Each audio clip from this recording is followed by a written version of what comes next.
Privyet, comrades! I'm Weston with the Hidden Gibbon, and today I have a little bit of a silly one for you.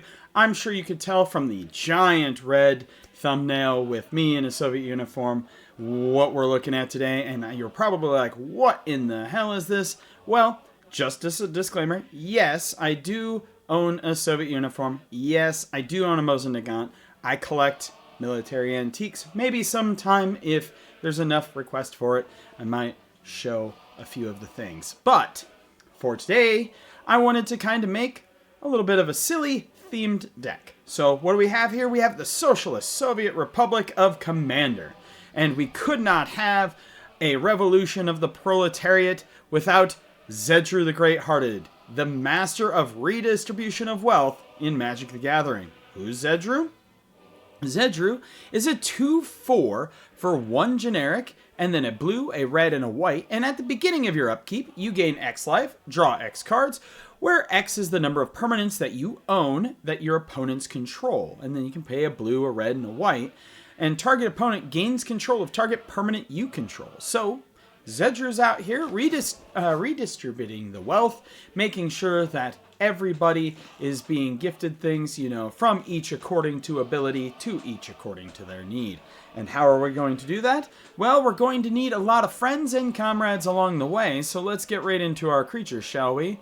Our creature pool is going to be heavily themed with a little bit of functionality in there, trying to make the deck so it can at least function.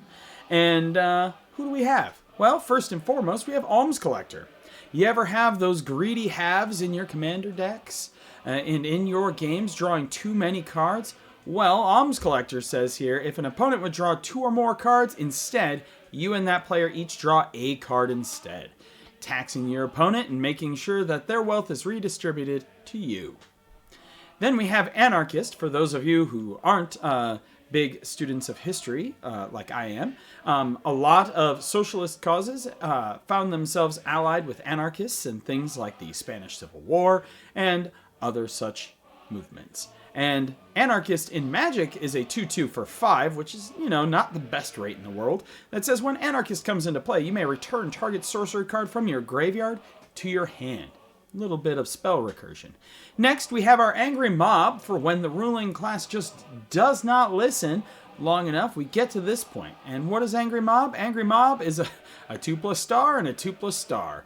It's a 2 generic, 2 white, summon mob, and trample. During your turn, Angry Mob has power and toughness each equal to 2 plus the total number of swamps opponents control.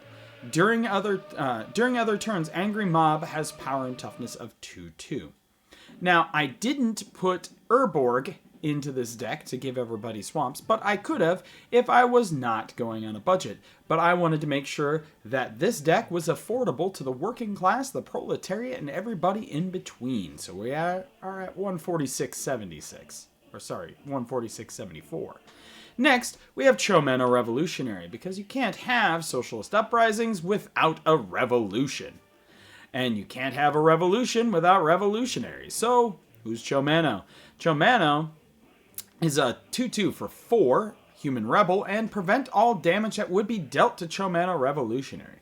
Now, you could put things on Chomeno like Pariah and Pariah's Shield, things of that nature.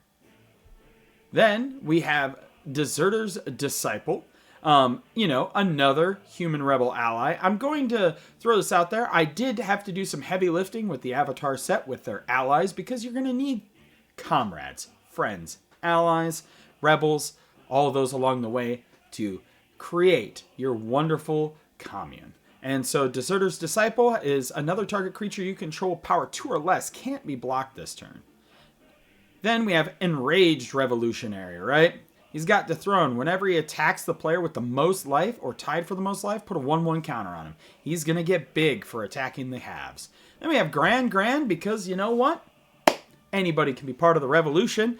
She's a human peasant ally, and whenever she becomes tapped, draw a card, then discard a card.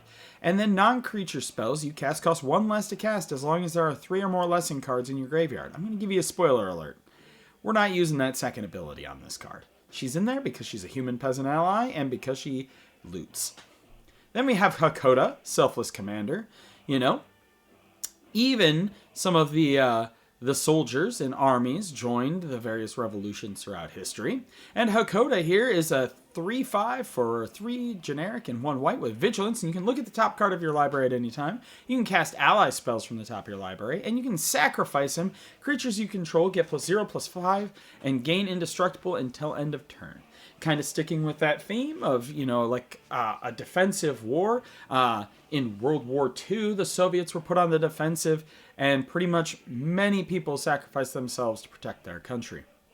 Then we have Invasion Reinforcements, which is flash, and when this creature enters, create a 1/1 white ally creature token.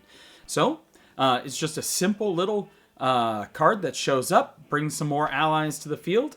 Then we have Iroh Tea-Master. He's a human citizen ally because the proletariat are the citizens, right? They're the working class, the folks just like you and me working their day jobs. And right now, Uncle Iroh's a tea master working at his tea shop. And when Iroh enters, create a food token. And at the beginning of your combat, on your turn, you may have target opponent gain control of target permanent you control, redistributing that wealth. And when you do, create a 1/1 white ally creature token. Put a 1/1 counter on that token for each permanent you own that your opponents control. Then we have Zhong's Deserters.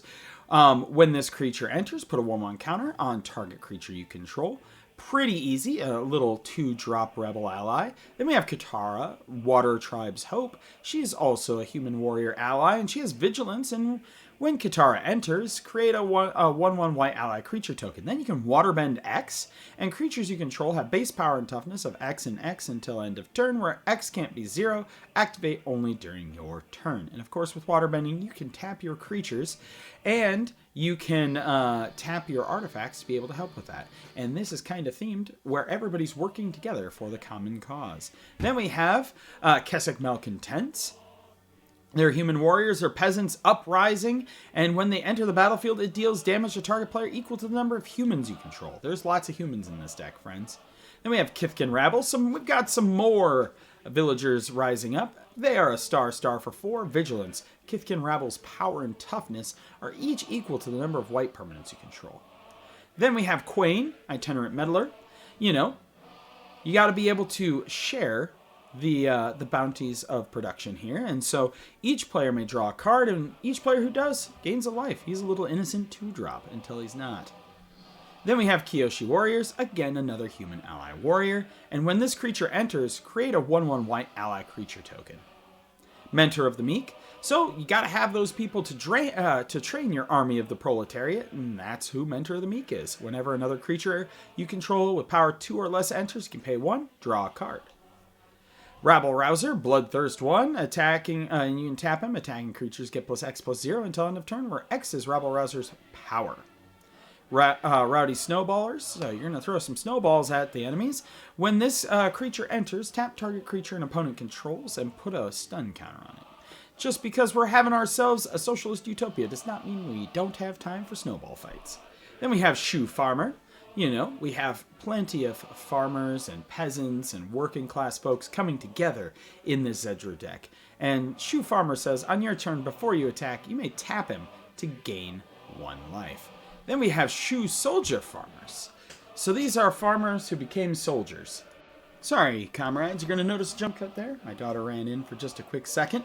But we're back to it. We just ended off with Shoe Soldier Farmers. And then we have Sokka, Tenacious Tactician. He's a human warrior ally, menace, prowess. Other allies you control have menace and prowess. And when you cast a non-creature spell, create a 1/1 white ally creature token. Then we have South Pole Voyager. Whenever this creature or another ally you control enters, gain 1 life. And if this is the second time this ability has resolved this turn, draw a card. Council of 4, I don't know if a lot of people know this, but early on in the during the Soviet Revolution, there were councils in the various cities to help kind of run things. So we have the Council of 4. Whenever a player draws their second card during their turn, you draw a card, redistributing that wealth. Whenever a player casts their second spell during their turn, you create a 2/2 White Knight creature token, again, redistributing the wealth. Then we have Treetop Freedom Fighters. When this creature enters, create a 1/1 white ally creature token, and it has haste. Then we have Unruly Mob. Whenever another creature you control dies, put a 1/1 counter on Unruly Mob. As you know, the peasants are being suppressed, the peasants are going to rise up even more. And then we have Voice of All. As Voice of All comes into play, you choose a color, and Voice of All has protection from the chosen color. Then we have Zealous Conscripts, which is haste. And when this creature enters, gain control of target permanent until end of turn, untap it, and it gains haste. So, winning your opponent's creatures over to the socialist cause. And then for our sorceries. So this is bracket 3 technically, but I would say that you could probably play it at bracket 2. I would also say that this card might make it a little bit sketchy for bracket 3. We have Anarchy, destroy all white permanents. It's pretty simple, right? The people are rising up. They're doing the thing. Gather the townsfolk, Create two 1/1 white human creature tokens. In Fateful Hour, if you have 5 or less life, you create 5 instead. Insurrection. This is a moment from Avatar where Earthbenders are all imprisoned by the Firebenders, and they form a prison revolt. And so we all know what Insurrection does. Untap all creatures and gain control of them until end of turn. They gain haste until end of turn. Martial Coup. So, the military is joining the army of the proletariat. Mass Appeal. Redistribution of wealth, making the rich pay their fair share. All looks pretty entertaining and pretty on board for all of the masses here in our Zedruu deck. So you draw a card for each human you control. Mass Mutiny. For each opponent, gain control of up to 1 target creature that player controls until end of turn. Untap them, they gain haste. Then we have Peace Talks, for when you don't need war, because really you want some peace. You just want to live and farm and live in your community, sharing the goods of your labor. During this turn and the next one, players cannot declare an attack, cannot play spells or abilities that target a permanent or player. Retribution of the Meek, bury all creatures with power 4 or greater. So the rich and powerful are getting toppled. Spreading Insurrection, which, let's see if there's a better printing of that. There's not. That is sad. So Spreading Insurrection, gain control of target creature you don't control until end of turn. Untap that creature, it gains haste until end of turn, and it has Storm. We have Thatcher Revolt, where the peasants are rising up. You're going to make some tokens again. And then Topple. We're going to topple, the aristocratic elites. So, Topple has remove target creature with the greatest power from the game. And then Winds of Change, which is sorcery. Each player shuffles the cards from their hand into their library and draws that many cards. For our instance, we have Equal Treatment, which equity and fairness are what we're aiming for in our Socialist Paradise of a Commander deck. So if a source would deal 1 or more damage to a creature or player this turn, it deals 2 damage to that creature or player instead. And then you draw a card. Opportunity, providing equity of opportunity here. Target player draws 4 cards. Then we have Order and Chaos. Order, exile target attacking creature, and Chaos. Creatures can't block this turn. Rally the Peasants. Form the Uprising here. Creatures you control get +2/+0 until end of turn and flashback of 3.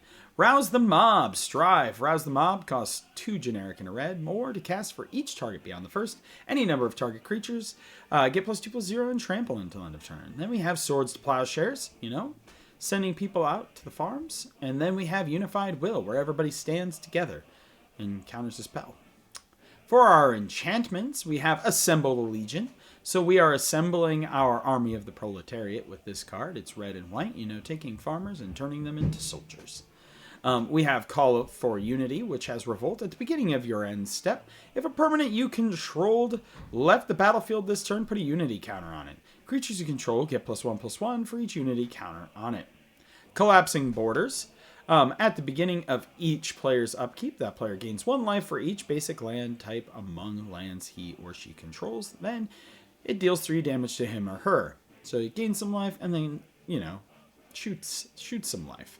And this is a little bit lore obscure, in the perfect socialist utopia, there are no nation states. Confounding Conundrum. So if your opponent just keeps playing a bunch of lands and having too much material good for their own being, they're going to chuck that stuff back to their hand. Then we have Farmstead. You can't have socialism without a farm here, right? You know? This card isn't in here for function. It's more in here for flavor. And then we have Hive Mind. So everybody's spells. Whenever a player casts an instant sorcery spell, each other player copies that spell. Each of those players may choose new targets for the copy. This card ensures equal distribution of the means of instants and sorceries. Intangible virtues, so all of your little creature tokens that you're going to be making get +1/+1 in vigilance. Leyline of the Meek, making sure that you rally your peasant armies and your ally armies and giving them +1/+1. Mass Hysteria. All creatures have haste. Mob Mentality. We form our angry proletariat mob. Enchanted creature gets trample, and if a non-wall creatures you control attack, enchanted creature gets +*+0 until end of turn, where star is equal to the number of attacking creatures. Then we have Noble Purpose. You know? And whenever a creature you control deals combat damage, you gain that much life. Kind of gives it lifelink. Then we have Propaganda.